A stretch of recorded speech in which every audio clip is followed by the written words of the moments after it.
Começou, gente, mais um programa do Barroia especial de 10 anos. Olha, 10 anos, viu? E olha, eu não vou nem falar muita coisa, gente. Vocês já viram que ele já veio aqui antes. E ele tá aqui de novo, o pastor Flávio. Muito obrigado. Você viu que agora hoje tá só você aqui, hein?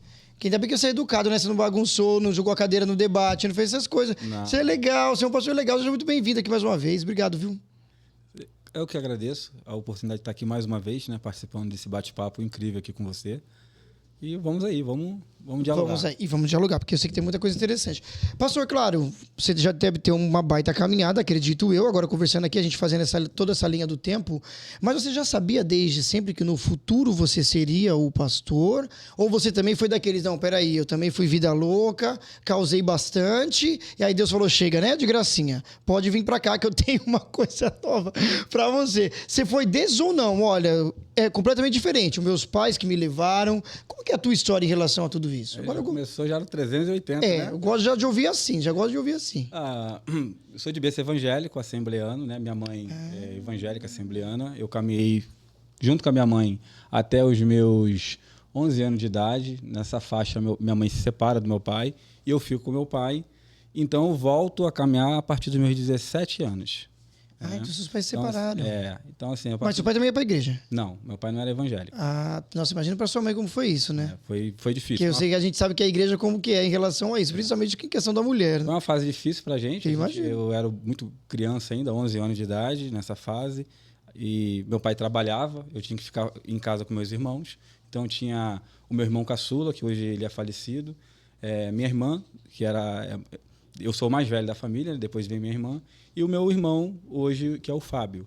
Então, eu praticamente tomava conta de todos os três, né? A responsabilidade ficava todas comigo. Eu volto a caminhar, assim, ter uma iniciativa, né? De ir para a igreja, começar a buscar uma coisa espiritual para a minha vida, uma melhora, né? A partir dos meus 17 anos, uma fase que foi bem complicada assim para minha vida, né? Uma fase que eu estava bem agitado, com a cabeça bem turbulenta, com muita coisa acontecendo, muitas amizades, e isso já, por mais que eu estava um pouco assim agitado, um pouco bagunceiro, isso me incomodava, porque eram atitudes que eu estava tendo durante essa fase que eu não gostava de ter.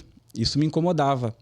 Aí nesse período alguns amigos meus estavam caminhando, estavam na igreja e me chamaram e eu fui com eles, né? E depois de 3 visitas, aí eu aceitei a Cristo ali na igreja e comecei a caminhar. Depois de 3 visitas e um hino da harpa, começou a chorar e pronto, e ficou. Então, eu vou te falar, eu fui assim... Quando eu voltei, eu lembrava muito das coisas que minha mãe me ensinava durante a minha infância. Minha mãe, a gente fazia aquele culto no lar, minha mãe, ela simulava aquele ambiente de igreja, de culto, né? Cantava louvores. Eu sei muitos hinos da harpa de infância que ela cantava. Então, quando eu comecei a caminhar, que eu tomei a decisão de construir algo espiritual assim, na minha vida, e ver o que ia acontecer, eu fui muito racional.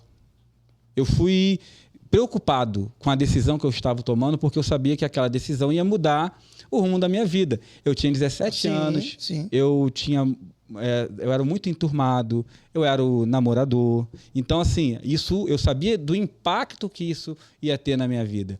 Então, eu fui de uma forma muito racional, tenso, não derramei uma lágrima e me lancei. Aí fui me envolvendo, tive muitas dificuldades, porque meu pai, ele sempre apresentou uma certa... Meu pai hoje que é falecido, né? Mas ele sempre apresentou uma certa resistência a questões ligadas à igreja. Então, à medida que eu fui estreitando o meu relacionamento com Deus e realmente passando por aquele processo de transformação, me libertando de hábitos ruins, de vícios, de coisas ruins que eu tinha na minha vida... à medida que eu ia estreitando esse relacionamento, a minha relação em casa com meu pai, ela não ia ficando boa. Não ficava boa. Era como se fosse algo espiritual mesmo. Até os problemas que meus irmãos se envolviam, meu pai atribuía a culpa a mim. Então, assim, o meu relacionamento com meu pai nessa fase foi muito ruim. Eu tive uma ótima relação com meu pai depois que eu casei e saí de casa. Que coisa. Aí eu e meu pai ficamos amigos, né? A gente ficou amigo ali, né, durante essa fase. E pouco depois Meu pai... Poxa, que coisa, cara. Eu imagino. Me perdoa. Não, imagina que é isso. Eu imagino que é isso. É Eu muito raro entendo. falar do meu pai. E comigo também. Eu acho que eu também tenho uma história semelhante à sua, principalmente com a questão da perca do pai, né? Isso é uma coisa muito que mexe muito principalmente com o filho homem, né? Talvez, não sei com a mulher, mas com o homem que tem aquela referência, aquela coisa dentro de casa. Ainda mais você, como teve essa história, e ainda mais se aproximou, que foi a hora que você caiu na real de que, putz, eu acabei perdendo um tempo que eu poderia ter reparado isso com o meu pai, né? E quando você foi ver, infelizmente já era tarde demais. Assim, né? Eu tive um momento muito bom assim com meu pai, porque depois que eu casei, aí meu pai ainda conheceu a netinha, que foi a minha primeira filha. Hoje ela está com 20 anos, que é a Camille. Beijo, deu tempo de tirar filha. uma foto, pelo menos. Oi? Deu tempo de tirar uma foto, pelo menos. Então, assim, ele conheceu a neta dele, né? Aí, nessa fase, eu e meu pai, a gente já era amigos. Tipo, meu pai, ele começou... Porque eu via que o meu pai, ele tinha um sentimento muito de proteção. Então, ele tinha uma forma dele, que eu chamo de forma ogra, de demonstrar afeto, amor. Uma forma um pouco mais fria. Meu pai ele não era assim, ele amava. Eu lembro do meu pai chegando em casa, e eu criança com 8, 9 anos, e meu pai vindo beijar a gente e falar aquelas coisas de pai para filho pequeno, né? Igual hoje eu falo pro meu filho, e eu fingi que estava dormindo. Então meu pai tinha um jeito dele de demonstrar. Só que nessa fase já de adolescente para adulto, a relação não foi boa. Né? Não ficou muito boa. Meu pai, ele fazia muitas cobranças, tinha a questão da minha vida espiritual, religiosa que estava construindo, e isso incomodava muito ele. Eu entendo que era até uma questão espiritual isso, né? Sim, que fazia fomentava um ambiente muito polarizado dentro de casa. Eu sempre respeitei meu pai, nunca desrespeitei meu pai. E o que culminou justamente a minha saída de casa foi o meu casamento. Né? E ali as coisas mudaram. Meu pai começou a não mais me olhar como um filho, né? Um filhinho dele ali dentro de casa. Sim. Aí acho que ele começou a me enxergar mais como um homem responsável. A gente já trabalhava. Então ele tirou aquela coisa assim de filho, né? Agora não, tem meu filho aqui, agora ele é um homem responsável. E eu comecei a enxergar meu pai diferente também. Né? Então, assim, eu vi as dificuldades do meu pai e a forma como ele lidava com os problemas, né, diferente. Eu comecei a entender ele melhor. Sim. À medida que eu também assumi responsabilidades, eu comecei a entender meu pai melhor. Então, assim, foi uma fase muito boa, porque a gente se tornou amigos. Né? Legal, se tornamos, de fato, assim, amigos mesmo. Tínhamos uma relação muito boa. Só que os problemas vieram e meu pai, infelizmente, adoeceu, né? Poxa, e Deus levou ele numa fase muito boa, foi muito repentino, por isso que me afetou. Até hoje, quando eu falo do meu pai, eu me emociono por conta disso. E é a primeira vez que você está falando isso? Eu teve duas situações que eu falei assim do meu pai, conversando com um amigo uma vez num ambiente de trabalho. A gente estava falando de uma música, ele tocou, o rapaz no trabalho cantou uma música que era da Roberta Miranda. Nossa. E meu pai, ele fazia muito isso, né? Quando quando ele abria o bar dele, ele tinha bar, ele limpava o ambiente e tal, aí ele botava lá as músicas dele, e uma das músicas era Roberta Miranda. Aí o rapaz cantou, eu lembrei, falei, cara, meu pai, gostava muito dessa música. Eu comecei a falar assim do meu pai. Aí, nem eu sabia que tinha essa fragilidade assim quando eu falava do meu que pai. Coisa. Aí aconteceu a mesma coisa que aconteceu agora. Olha, mas assim, podcast, essas coisas, você está falando a primeira vez, assim, praticamente. Primeira vez. Que bom, ganhei uma exclusividade, tá vendo, gente? Ganhei uma Nunca exclusividade. falei. E não foi nada combinado aqui, viu? Você que tá assistindo a gente, ó, não foi nada combinado. Vai pensando nessa questão de paternidade. Aqui a gente tem padrão Globo, viu? Vai pra frente, pra trás, pra um lado, pro outro. A gente vai conversando aqui, a gente não tem essas coisas, não. Mas, pastor, eu achei isso muito interessante. Mas você olhando essa situação, essa experiência, você entendeu de que, olha, a questão também Deus como pai pra você? Você começou a encaixar algumas coisas assim com essa experiência toda? Como você começou a olhar para Deus assim como seu pai também? Então, nessa fase que meu pai, Deus leva meu pai, eu já tinha um amadurecimento espiritual, né? Já tinha tido experiências que me levaram realmente a ter consistência nas coisas de Deus. Quando eu aceito a Cristo, que eu vou para a igreja e procuro ali um apoio, um suporte espiritual, com 17 anos. Com os meus 18 anos, eu lembro de uma situação muito interessante. Eu estava indo para uma consagração, uma quarta-feira de manhã, Eu tinha muitos conflitos. Eu era um novo rapaz, adolescente, estudando. E eu lembro que eu fui para uma consagração, uma quarta-feira de manhã, pensando a seguinte coisa. Esse é exatamente o pensamento que estava na minha mente naquela época. Será que vale a pena eu ficar dentro da igreja? Será que vale a pena eu caminhar? E se esse negócio de Deus não existe? Se é tudo conversa fiada? Aí eu perco as coisas do mundo? Perco meu tempo dentro da igreja? E com esse conflito dentro de mim. Se realmente aquilo era real, será que Deus é real? Será o que essas pessoas estão falando é real? Então, até ali, eu ainda não havia, nessa fase dos 17 por 18, eu não havia me encontrado. E eu lembro que no final, quase beirando para o final da consagração, e eu lembro que era um trabalho muito simples, assim, a consagração cantava-se alguns louvores da harpa, aí tirava-se em torno de 30, 40, 50 minutos de oração, de joelho, e após isso vinha uma mensagem de uma pregação, e depois, se alguém tivesse tido alguma coisa da parte do Senhor, a pessoa entregava, falava alguma coisa a mais e encerrava o trabalho. Eu lembro que levantou uma irmã no meio da consagração, ali, caminhando para o final, e eu estava lá atrás, sentado na consagração, porque eu ficava com medo de alguém me chamar para falar alguma coisa, para dar alguma oportunidade, né? Sim. Ela virou, tinha um rapaz do meu lado, que era um amigo de infância, que hoje ele tá afastado. Ela virou e falou assim: você aí, jovem. Ih, quando ela botou o dedo. Aí eu olhei assim, aí ele olhou para mim: não, você aí mesmo, você do lado. Aí ela, você mesmo. Deus manda falar para você: tira esses pensamentos da sua cabeça. Eu sou real. Eu tenho algo para fazer na sua vida. Aí ele falou assim: se alimente da minha palavra, estude a palavra, ore, e você vai ver o que eu vou fazer na sua vida. Aí ali foi a primeira experiência espiritual, algo espiritual, assim, que eu tive. Até então... É uma sensação, não dá para explicar, né? Foi muito Você estranho. nem consegue ter eu levei a mesma um susto. De novo, né? Não, eu levei um susto. Porque ela falou exatamente, eu estou parafraseando, mas ela falou exatamente o que eu fui no caminho pensando, o mesmo conflito. Ela falou sobre o que eu estar cogitando, a possibilidade de sair, das minhas dúvidas, de eu não estar acreditando naquilo ali. Então, aquilo, na hora que ela falou, eu me assustei. Eu levei um susto. Aí, a sensação que eu saí dali, naquele momento, eu falei assim, isso dentro de mim, eu falando assim, eu conversando comigo. Caramba, rapaz, Deus existe mesmo, cara. Como é que essa mulher sabia o que eu estava pensando vindo para cá? Então, aquilo dali foi assim, algo que me...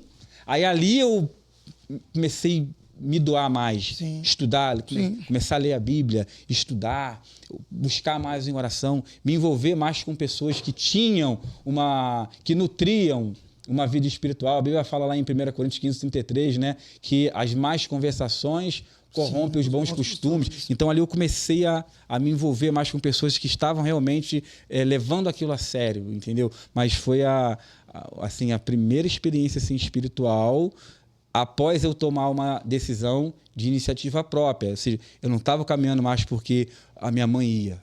A minha mãe, ela não morava com a gente. Você sentiu que você já estava caminhando sozinho mesmo, eu estava ali tentando construir algo. Sim, né? tendo a minha própria experiência, exatamente.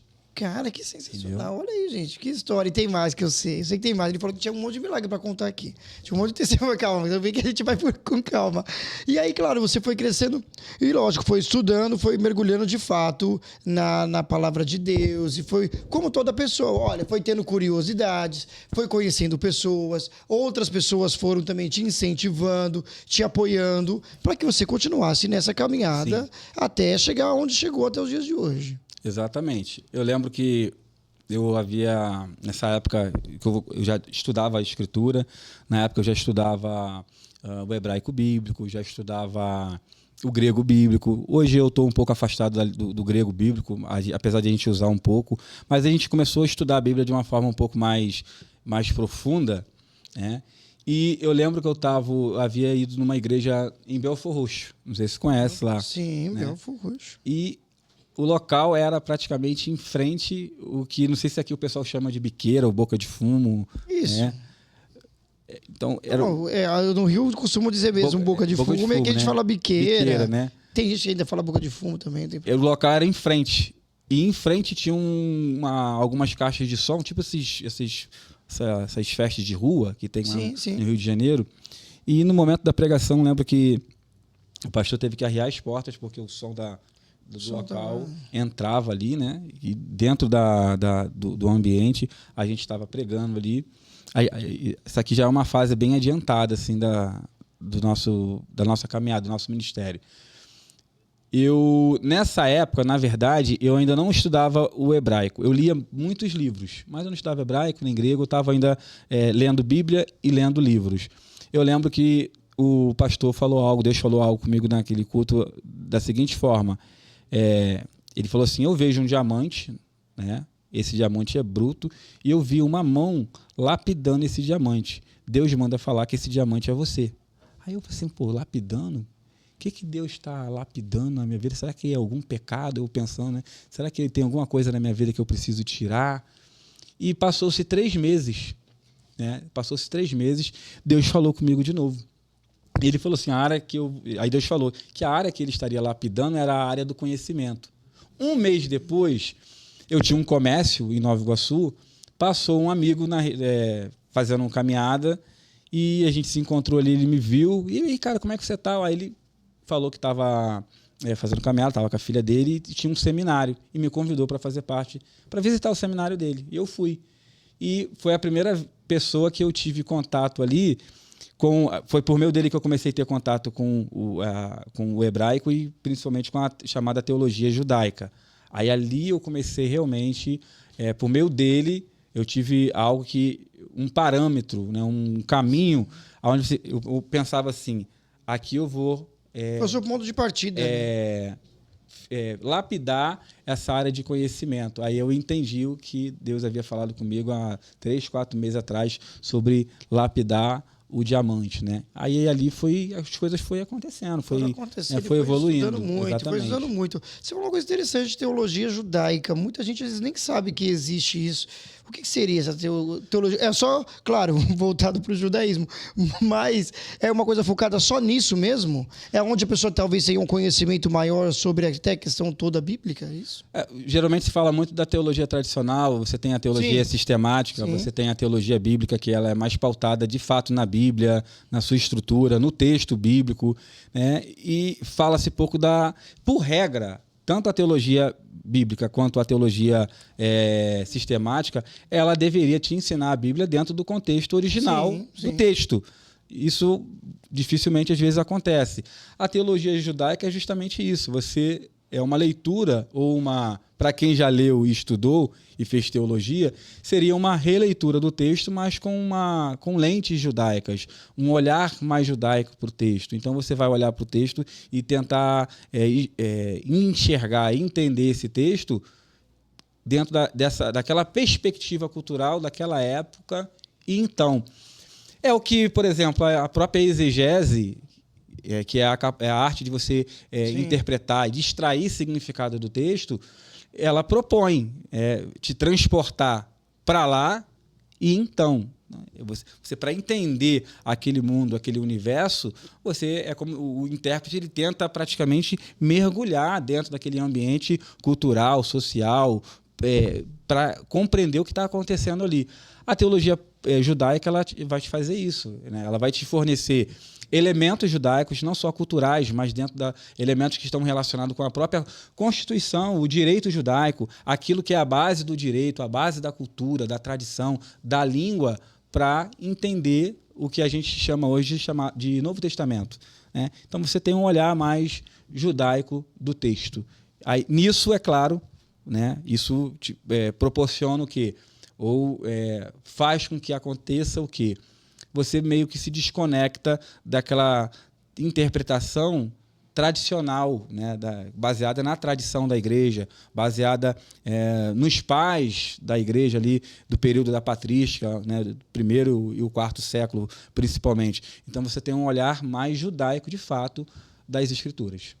Entendi. Gente, que interessante. Tá achando que a gente gostou, né, Guilherme? Olha lá a cara do Guilherme. O Guilherme tá aqui na técnica com a gente, como sempre. Interessante, né, Guilherme? Sabia dessa, Guilherme? Não, né? Teologia judaica. Nossa, muito interessante. Como você falou, a questão dos textos originais. Mas hoje eu vejo, pastor, que tem muitos pastores que, olha, se titulou pastor. Tem um monte que faz isso. Que não tem estudo, que não procura saber as coisas da maneira assim a qual, como você está dizendo. Talvez seja isso que o povo tem até mesmo ficado triste. Você enxerga dessa forma de, olha, muitos pastores despreparados, muitos que não chegam a uma situação que não sabe o que fazer e acaba agindo pela emoção e acaba fazendo algo de errado que acaba chateando aquela pessoa. Você sente isso, que falta mais estudo de alguns pastores, de procurar saber mais, antes de chegar e falar assim, olha, realmente, isso aqui é meu chamado, Deus me chamou. E tem gente que acha assim, ó, Deus me chamou e tá pronto, eu já vou lá e vou fazer. Não, peraí, mas você tem todo um estudo, tem toda uma preparação. Ó, é interessante essa pergunta que você fez, porque quando você lê lá em Efésios, capítulo 4, verso 11 ao 13, ao 12, Paulo vai falar assim, porque uns Deus deu, como apóstolos, Sim. profetas, doutores, pastores, aí ele vai dizer que o objetivo é para a edificação dos santos, para a obra do ministério, para a edificação do corpo de Cristo, corpo do Machia. Ele vai colocar ali o terceiro ministério como doutores. A palavra doutores ali, ou doutor, ela é didascalo, né? Onde você tem praticamente a junção de duas expressões. Didascalo, você tem a expressão didarrê, que é ensino e instrução.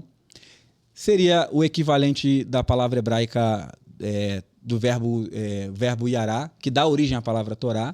Né? E a outra expressão, ela está ligada, didarrê, didascalo ali, que aparece no texto, ela traz a ideia justamente do que nós chamamos hoje de doutor, professor ou morê, que é justamente alguém focado no ensino dentro de um contexto comunitário. Essa é a função do chamado doutor ali.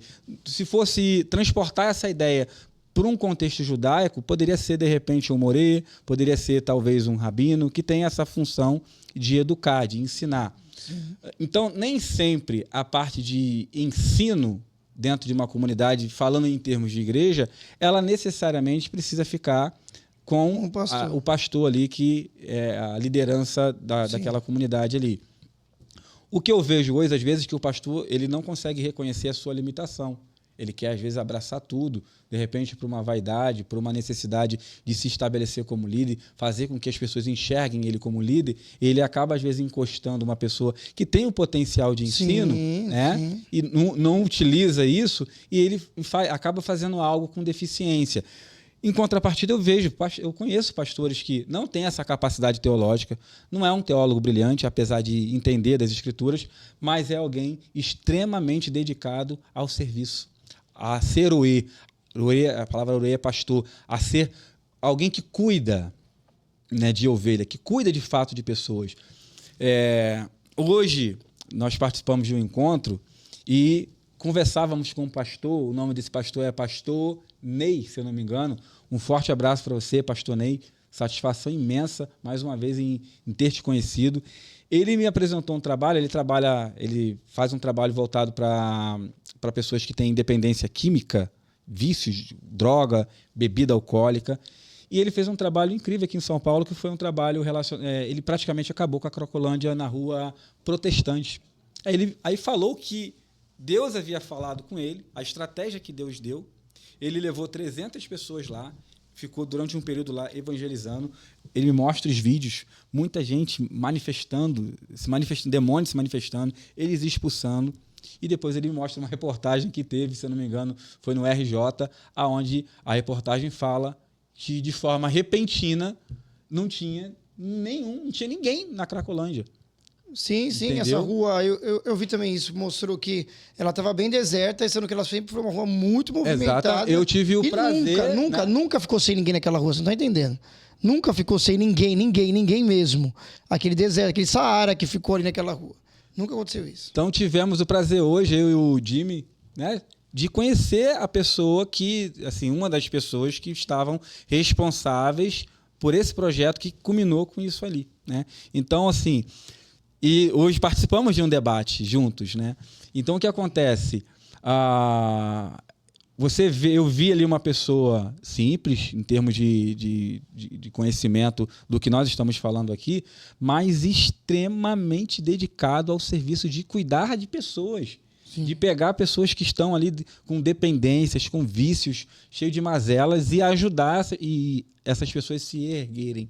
Então, assim, eu respeito muito isso, Barroso. É Barro, né? Barro. Não tem problema, pode falar Wellington, fica à vontade, não tem problema. Wellington. Eu respeito muito isso. Então, eu olho pouco para essa questão o pastor, ele é um teólogo. Não, mas eu conheço muita gente que não é esse teólogo, mas ele é uma pessoa que ama, que cuida de pessoas. Entendeu?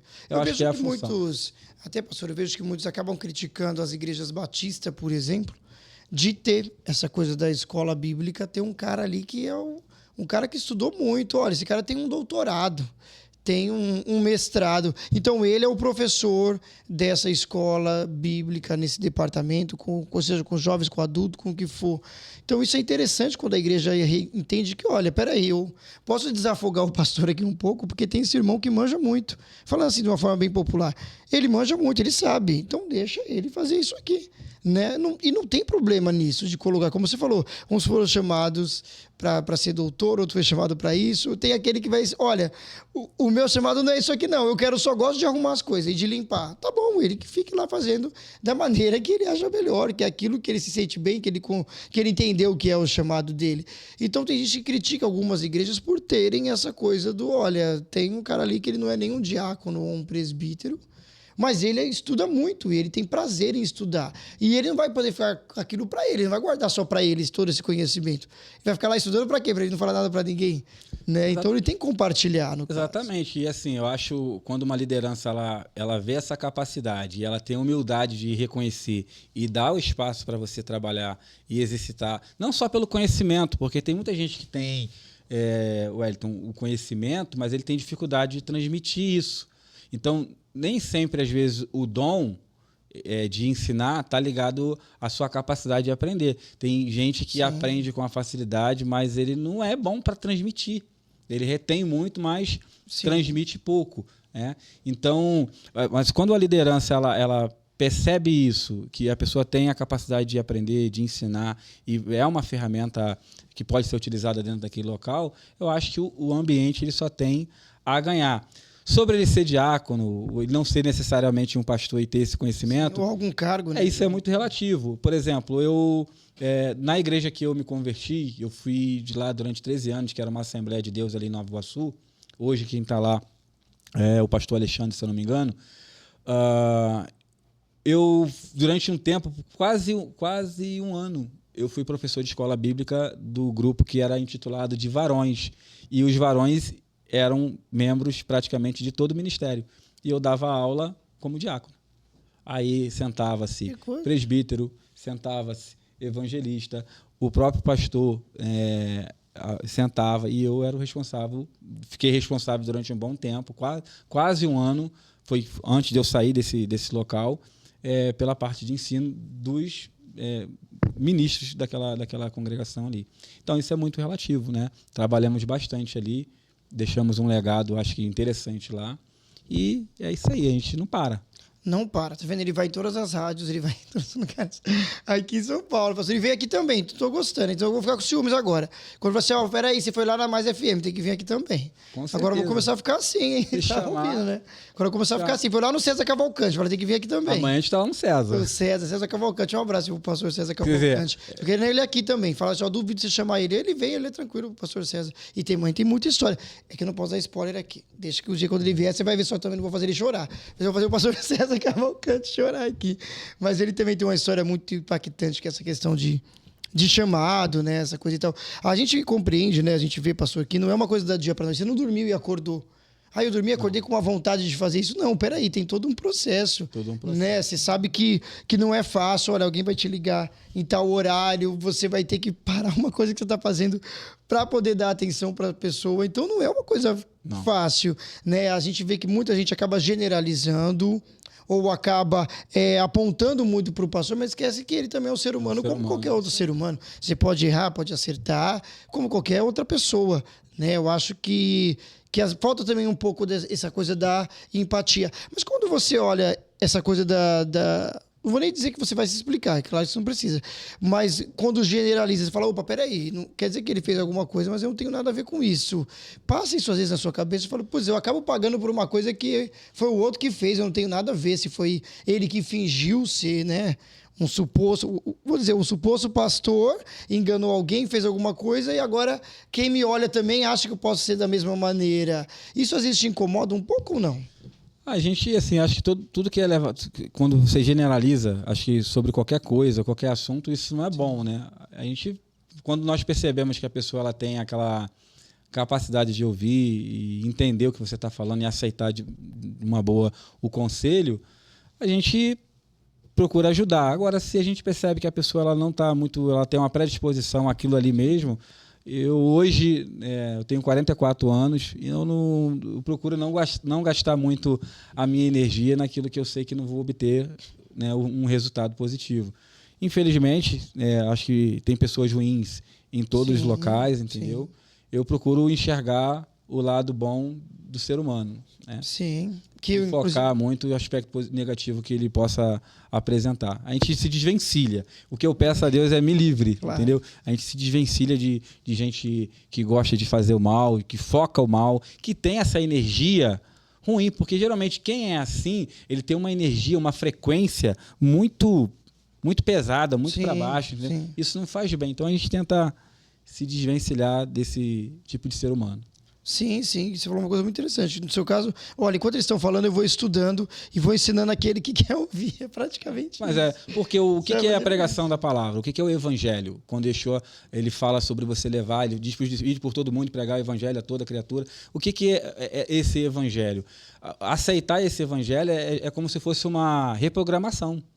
Sim. É você aceitar que instale em você um drive, informações que vão mudar o seu comportamento.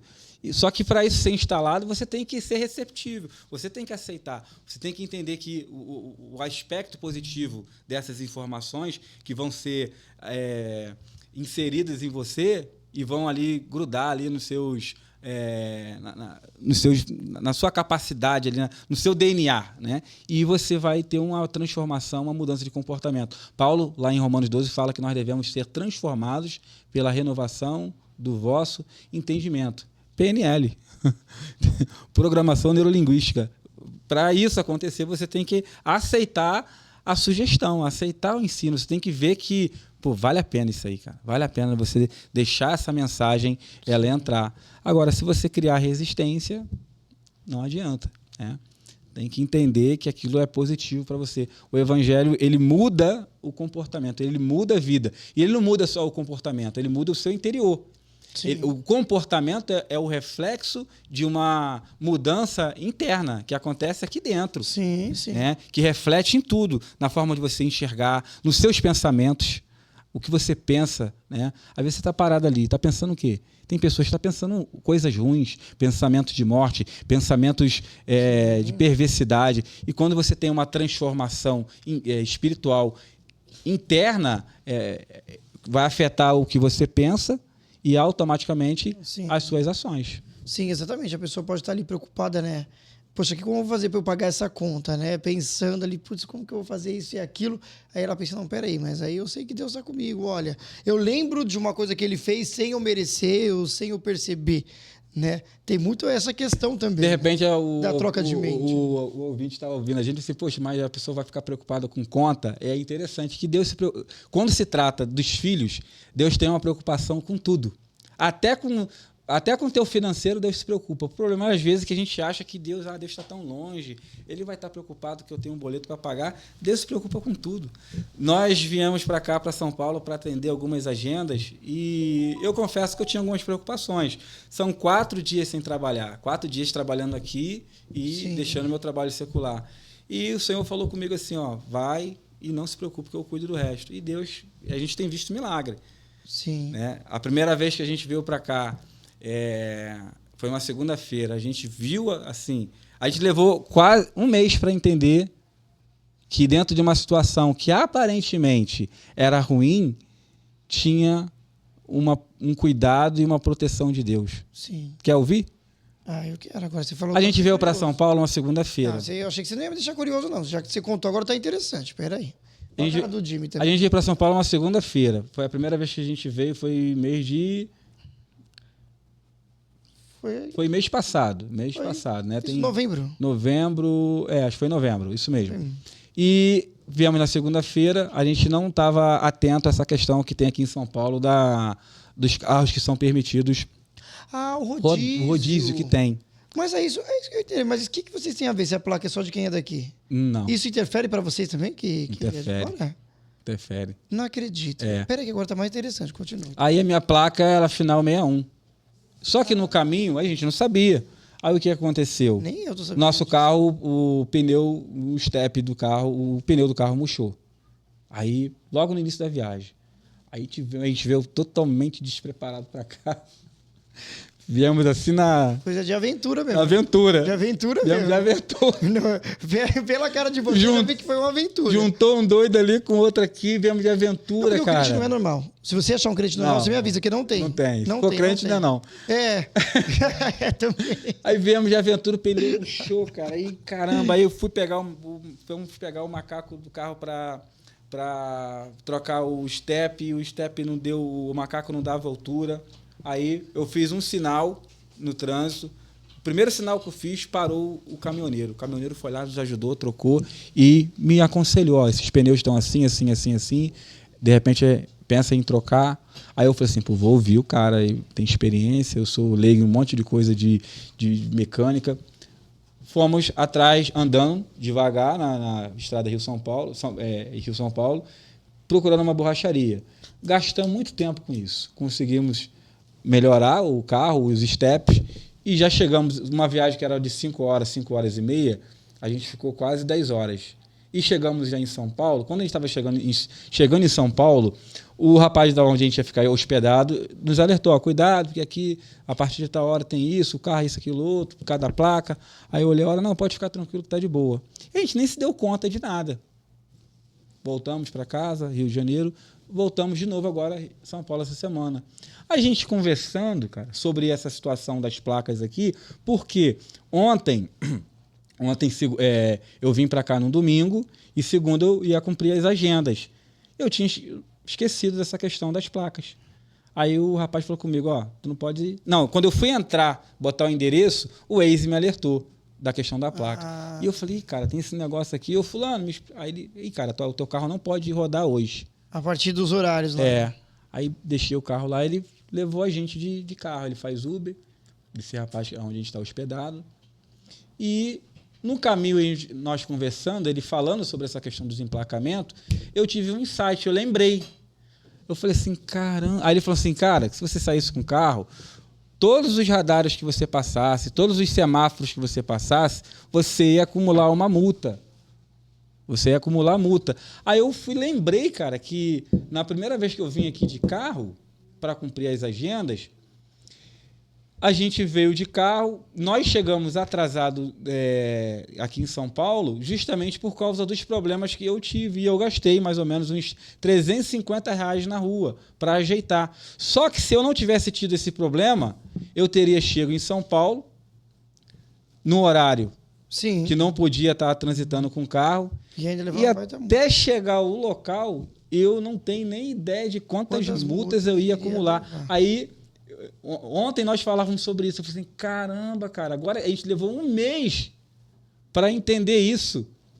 Que a gente teve um problema lá com o carro, gastamos uma base de R$350, mas se a gente não tivesse tido esse problema, a gente ia chegar, a gente vinha ali da Marginal Tietê ali até, qual o nome do bairro lá? Oi, Guilherme, na Marginal. Hein? Levando multa até chegar, não sei quantas multas, quantos mil de multa que a gente ia acumular. Aí eu lembrava, a gente estava conversando de um texto bíblico e um ditado judaico.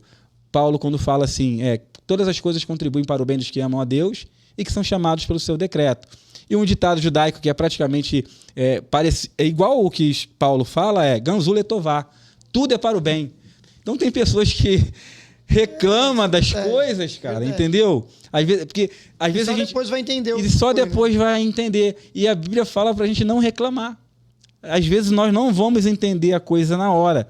Então, Wellington, se nós não tivéssemos tido problema nessa viagem que nós tivemos no caminho, eu ia ter um problema muito maior depois, entendeu? Muito maior. Pô, e muito maior mesmo. Então, assim, na verdade, o problema, na verdade, era... Muito. O problema era um livramento, né? Não era um problema, era um livramento que a Hashem estava nos dando. Exatamente. Pastor, muitíssimo obrigado, viu? Muito obrigado. Eu que agradeço, tá? Que esse bate-papo rico em informação. Muito bom conversar contigo. E essa exclusividade. Muito obrigado. Redes sociais, para quem quiser seguir, tem também? Tem. Temos o nosso Instagram. Lá, fala olhando para aquela câmera lá. O nosso Instagram, que é Flávio Teles, @40, né? E temos o nosso canal no YouTube, onde nós tratamos de escritura dentro da perspectiva judaica, que é o canal Or HaTorah, significa luz da Torá. Or HaTorah, ORHA e Torá, TORAH, Or HaTorah, luz da Torá. Se inscreva lá no nosso canal. Ah, que isso, foi muito bom, foi sensacional, gente. Isso foi mais um programa do Barró.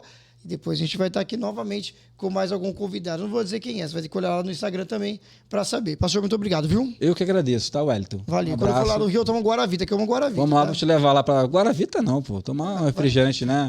Não, mas é Guaravita, porque aqui em São Paulo não tem. Não tem? Agora começaram a vender. Eu vou comprar uma caixa de Guaravita para você lá. Ah, não, aí você vai ganhar mesmo, pastor. Aí você vai ganhar. Aí você vai ter programa aqui durante o ano inteiro. Valeu, gente. Até a próxima. Obrigado.